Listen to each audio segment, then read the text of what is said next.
welcome back to Comic Shop Talk. How's everybody doing? Got my Red King hat on. Go check them out. It's a pretty cool comic, kind of a multimedia company. They're not distributed by anybody, so you have to go directly to them. So just look up Red King. It's not paid. Saw them at Comic-Con. I thought it was very cool, so I figured I'd give them a shout out. What we're going to talk about today is community. So if you didn't know it or not, you're joining a community-based business. The people who come to comic shops are very passionate about comics. Whether they're an investor or they love the art form, they're here to talk about comics. So building your community is an important part of the business. That goes for your Magic community, your Pokemon community.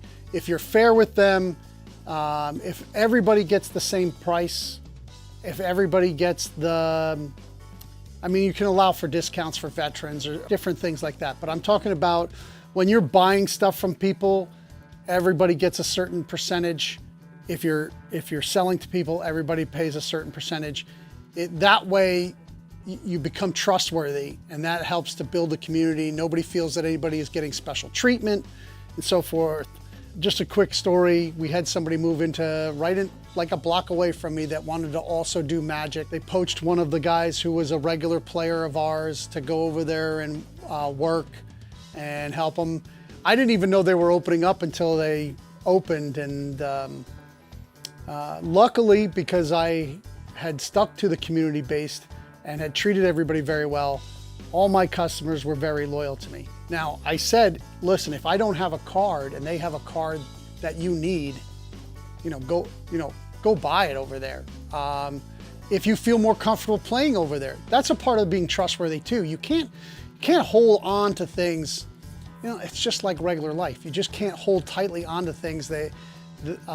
You have to just be yourself, be honest and trustworthy and have integrity, and it'll pay off. And people will make sure to, even if they go and try something, it won't be authentic, and we have lost people that used to drive an hour to come to our shop. A new shop opens closer to them. It's more convenient. If their needs are getting met there, I have no hard feelings to that. You have to understand that, especially in this economy, people aren't going to drive an hour to play cards for a couple of hours.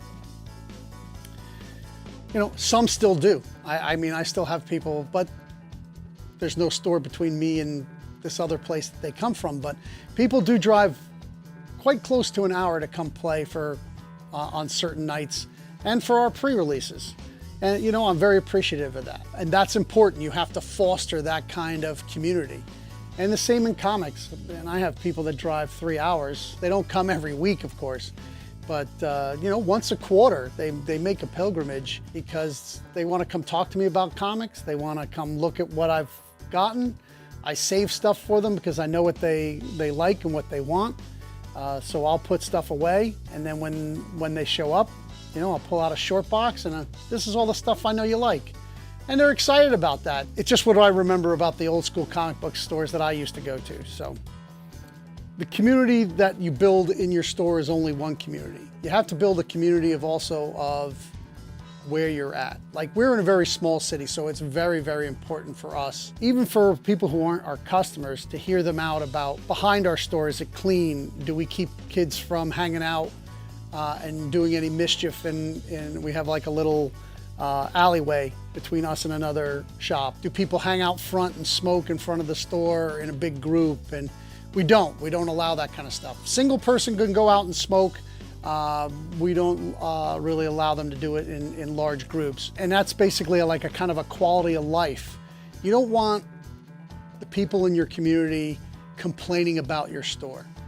Not all news is good for your business. Maybe for movie stars, there's no such thing as bad press, but definitely if you've seen some Google reviews and Yelp reviews for your store, some of that press can be very bad and be detrimental to your store. You also should be watching your Google Maps ratings and reviews, and if there's any on there that you think aren't real or don't have any value, you can ask for them to be removed. You can also rebuttal them right below, and always be professional. Try not to get angry when you're writing. Write one that's really scathing and angry, and then delete that one. And then once that's out of your system, then write a real professional one as a rebuttal. But you should keep track of all of those reviews and what people are saying.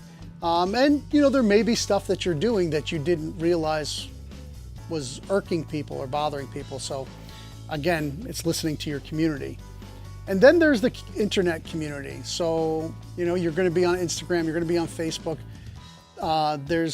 There is one paid group for comic retailers called Comics Pro. A buddy of mine was president for years. He always asked me to join, and I never joined because I didn't really see the value in it, even though he's a good friend of mine. He owns Main Street Comics in Middletown. He's not too far from me. We're kind of in a little bit of competition, but not really. We have very different stores. He carries a lot of news. He carries everything that comes out, and he's got multiple issues above his subscriptions. I don't. I carry way more indie stuff, but he does carry everything. He carries all the indies. I have a bigger selection of back issue that he does. He mostly does new, but he's a part of the local community, right? So when he was president, he'd asked me to join a couple of times, and I went through their website. But it seems like now more now that there's been a big shift in the comic book community and publishing and the rest, that they're becoming a lot more involved with the publishers. They want to get the sales data correct, so they're working on a whole project. It's not going to happen tomorrow, but they are working on building a project where we would have some kind of way of tracking what we purchase new and what we sell new, so that all the publishers could track the sales and see what actually is the public is buying.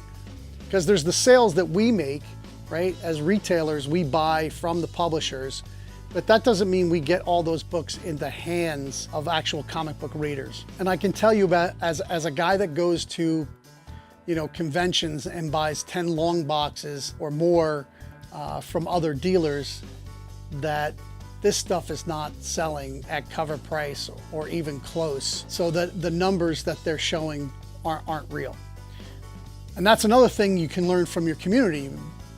Like, even though other comic book retailers are your competition, they really aren't. You're providing your retail store for your locality, the people that live in your area and the slight surrounding area. If a guy opens up down the block, yeah, then you're in direct competition. But even then, he might be doing something different. But you all need to stick together, because we have to be stewards of this business. It is a hobby that if people don't cultivate it, it will die, just like a garden. So get involved with your community, be thinking about it on the internet, where before I got off on the tangent, I was talking about the internet. Comics Pro's on there, you can join there. It's about $300 now, it used to be $200, but every once in a while they run a deal, so you can keep an eye out for that. They're the ones that do, if you were buying any comics through Diamond, I think you can get some of them through Lunar too, is the local comic shop day. That's all curated by the Comics Pro. There's also a bunch of Facebook groups. Emmett's old and his memory's really bad. I don't remember most of the names of them. There is the Comic Coalition. Mike Zapsis from The Secret Stash is kind of the main moderator of that. You can apply to be a member of that, and it's just a bunch of comic book dealers talking about stuff. You can ask questions, you can get a lot of great information from them. That's a good place. There's also one that you have to get invited to, which is a really good one if you're starting out. It's not only if you're starting out, it's always a good one. It is retailer to retailer sales, but it's called, I think, Comics and Game Store Retailer to Retailer Sales. You have to prove that you own a brick and mortar comic shop, and it basically is, hey, I overbought this stuff, it's not moving, I don't have customers for this, I'm selling it at cost. And a lot of this stuff is stuff you can't get from the distributor anymore, because it's like, maybe 5, 6, or maybe even 2 years old, and you'd love to have it because you sold out of it and couldn't get any more from the distributor. Now, of course, it's not the stuff we're all selling, like Lorcana or stuff like that, but I've seen a lot of older Pokemon. You know, some of these card games are West Coast. There's a lot of like a lot of the Japanese card games do much better on the West Coast than they do on the East Coast. I don't know why. At least in my area, there's not really a huge Yu-Gi-Oh community. There's a small one, but not a huge one. There's definitely not a big Vanguard community. As far as I know, there is no Force of Will community anymore. There's very little Flesh and Blood community. So like these are things that if in your area in the Midwest, you can't get Flesh and Blood and your distributor's all out of it, there's a lot of guys that bought this stuff and are now holding it. And they would love to sell it to you. So that is a really great resource. If you're a brick and mortar and you want to get on that site, send me a message. If you liked and subscribed to the Tales of the Flip Side, I'll hook you up. We got to get something out of it. But let me tell you, you know, and pass the word around to other retailers that you're talking to that there is a really good Facebook group out there. You might be able just to send a message and try to apply. But if you need to find it and you can't find it, hit me up, I'll help you out. There's a few more of those on there that I can hook you up with too. I'll have a whole list on Haven for Heroes site because I have control of that. I really don't do the description for the items for the Tales from the Flip Side. So if you find your way over to Haven for Heroes, we'll have like a mini version of this, which will just be like a 5-minute with all the URLs for all the different organizations. Now, from the professional organizations to some of the organizations, I mentioned this when I was doing sales, I want to reiterate it again. Go out and, not out, but into the internet. Go to Facebook and look for the groups like Moms of wherever your area is. There's a lot of people that have started these groups on Facebook for moms. I think there's some for grandmoms, you know, and they have like, oh, there's these little events going on here and there and everywhere. And you can, a lot of times you can post your sales on there. You can also see grandmothers and mothers will be asking questions about, oh, my kid's really into this. Does anybody know where I can get some? And hey, if you're selling Pokemon, they're into Pokemon. You can say, hey, at our shop here, this is what we have. Does anybody teach the game? We teach. You know, my shop teaches. You should think about getting somebody that will teach these games. Really helps your sales. Again, getting involved with the community. But these are a lot of the places you can outreach. I mean, I'm never on Facebook anymore. I mean, except for birthdays and, you know, saying happy birthday to people I haven't seen in 30 years or thanking people who haven't seen me in 30 years for my birthday. I'm never on Facebook except for my business, and I need to spend more time. Business has slowed down in the local area, so we have to move online. You can't just have one. You can't just do Facebook. I mean, you just can't do eBay. You have to have other ways of selling your items. We have TCG Player, which is great, which we've been very successful with over the last 5 years. I'm looking for a place to sell comics, and I have a lot of other stuff now that I have some very, very solid clean out guys that are bringing me all kinds of stuff now. I just got a crazy set of albums in, Iron Maiden albums. It's sold in a day on eBay, so I probably sold them too cheap. But yeah, so reaching out to your community, staying involved in your community. Don't be a comic book snob. Everybody has their own tastes. You know, I'm sure you have a favorite ice cream flavor and your spouse probably is a different one. And your kids are probably different flavors. Or usually if you have more than one kid, one likes what you like and the other one likes what your spouse likes. So don't worry about it. They'll buy what they like. You should read as much as possible. If you're gonna carry new books, you should be reading as many of the comics as you can, because you'd be surprised at what some books look like on the front and what they are on the inside. There was one book that came out this week. My community is very into horror books, and actually came out, last week, probably 2 weeks ago when you watched this. But yeah, it was, it looked like a kid's book. It was Beneath the Trees, and it's about a killer stuffed bear. So a teddy bear that's a murderer. So there's all blood and guts on the inside, and the outside looks like kids should be reading it. So you really should know what you're getting in and what's good. And like, once I didn't even catch it. One of my customers who loves horror, he had heard it on a podcast, and it came out and got it, and then told me about it. I'm still trying to read everything, and I can't even do it, but I suggest you do. Another thing is to look for public libraries. The public library closest to you, you should try to get involved with them. A lot of them are trying to run comic book conventions. They're trying to bring younger people into the comic shop, into the library, and you can get involved with them. Before COVID, we held a very successful event. Just under 1,000 people attended. They came through the library. The librarians were able to go through all the different areas and talk to them about it. They were able to meet cosplayers and comic book people, writers and artists. They also were able to see what the library had that they weren't aware in trade paperbacks and comic books. We give free comic books whenever the library asks. Whatever I have left over, I donate to the library. They have a reading program every summer. And everybody who meets their goal, we let them pick a free comic. They just have to stop by the comic shop and they get a free comic.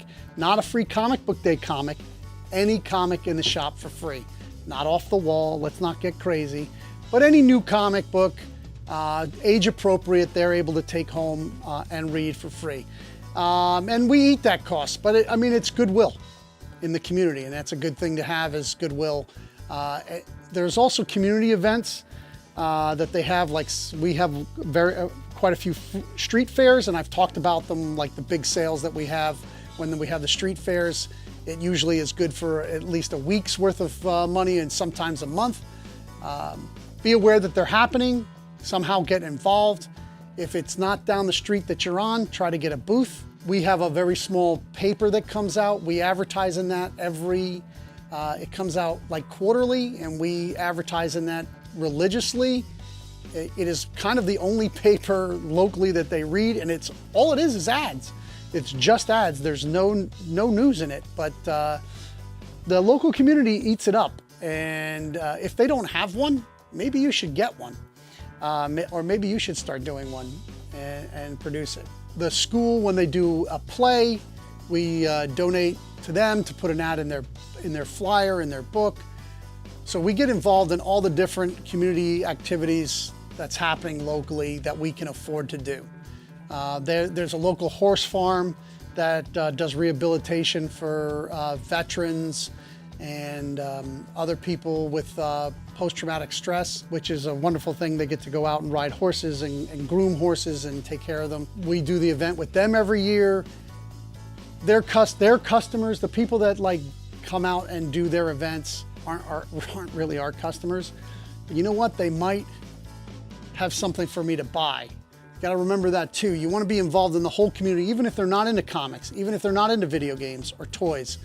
They may have their toys from when they were a kid, or they may have a relative that is looking to get rid of their stuff, and you'll be the spot they bring it to. So always remember, not only is it the sales, but it's also the purchasing, especially if you're going to be in the vintage comic toy video game business. You have to get those people to bring you their stuff. On that note, keep reading comics and open a comic shop.